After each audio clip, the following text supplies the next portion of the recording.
Magandang umaga po sa inyong lahat. Sa ating pong magalang-galang na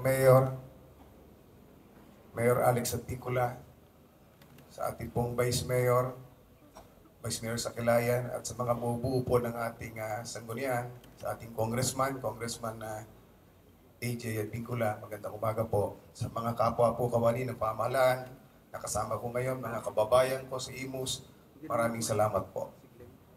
Ito po ay pangatlo ko ng pagtungo sa ating City Hall ngayong araw na ito. Una po, nang ako po ay talagang hepe ng NBI Cavite. Ikalawa po, nang ako po ay nagpaalam sa inyo na ako ay talagang Regional Director ng Calabarzon. At ito po ang pangatlong pagkakataon. Sa panahon po ito na ang ating bayan ay humaharap sa kaibang sigwa, kaliwat kanan ng mga pagsubok, kasama po ang mga kalamidad. Ito po ang pinakamahalagang pagkakataon upang gisingin natin ang ating mga damdamin upang maging isang tunay na Pilipino. Tunay na Pilipinong naglilingkod ng tama, tumutupad sa mga tuntunin na sinasaad ng ating batas sa harap ng anumang pong mga hamon. Ang pagiging isang Pilipino po ay hindi lamang po dala ng ating pagsilang, ngunit ito po ay dapat dala natin sa ating pagsasabuhay ng ating mga gawain, lalo na po sa paglilingkod sa ating bayan. Ang ating pong bayan ay nalulugmok sa sari-saring mga issues na hindi nito kayang lampasan ng mag-isa. Gaya po ng ating lusod, nangailangan po ng pag-iisa ng bawat lingkod bayan upang ang hangarin ng ating pamunuan ay ating maisakatuparan. Sinasabi nga po, ano po ba ang paglilingkod? Ano po ba yung authority? What is authority? Sa salitang Tagalog, sinasabi ito po ay may kapangyarihan. Sa salitang Hiram, sinasabi ito po ay authority. Ito po ay hindi po ito prestige. Authority is not power. Authority is not possession. Rather, authority is simplicity. Authority is sacrifice. Authority is service.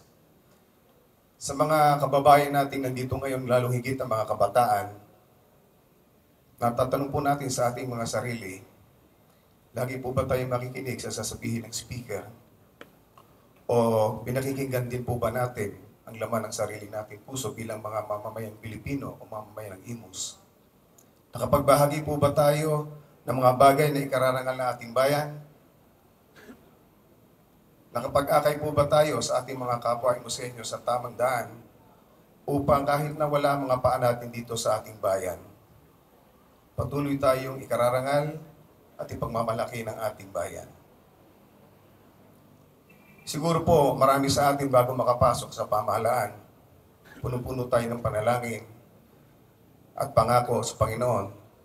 Mapasok lamang tayo sa ating hanap buhay, makapasa lamang tayo sa civil service, sa board exams, or sa ating pag-take ng bar exams. Ma-promote man tayo sa ating hinahangad na posisyon, marami tayong pinangako sa Panginoon na ating gagawin. Siguro po, sa oras na ito, pwede nating tanongin sa ating mga sarili, kung yung mga pangako pong ito ay ating ginawa. Tanungin natin ang mga sarili natin kung tayo ba ay naging mabuting manggagawa sa mga sumunod sa kanilang pangako.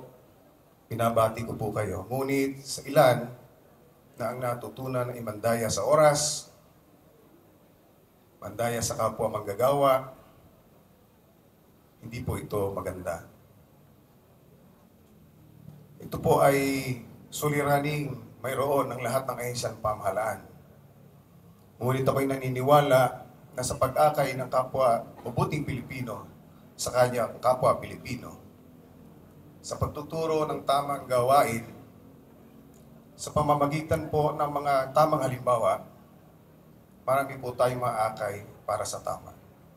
Sa panahon pong ito, higit pa man, na may patuloy nating umpisahan ng pag-aakay sa mga kabataan, sa ating mga tahanan, sa ating barangay, upang sila na mga susunod na lider ng ating bansa ay makapagpatuloy ng ating mga simulan, mga prinsipyong hindi kayang bilhin, at paninindigang hindi kayang baliin. Tuwing ako po ay aalis sa aking bayan, lagi ko pong nasa isip at nasa puso ang Imus. At lahat ng bagay na aking ginagawa ay nagpapaalala sa akin kung saan ako nagmula upang ang pangalang dinadala ko mula sa ating lalawigan ay hindi po magkaroon ng bahid. Kaya po muli sa mga kababayan kong lingkod bayan, maraming salamat po sa pagkakataong ito. Maraming salamat po, Assistant Director Eric Mercado. Kung maaari lamang po ay magtungo tayo sa gitna.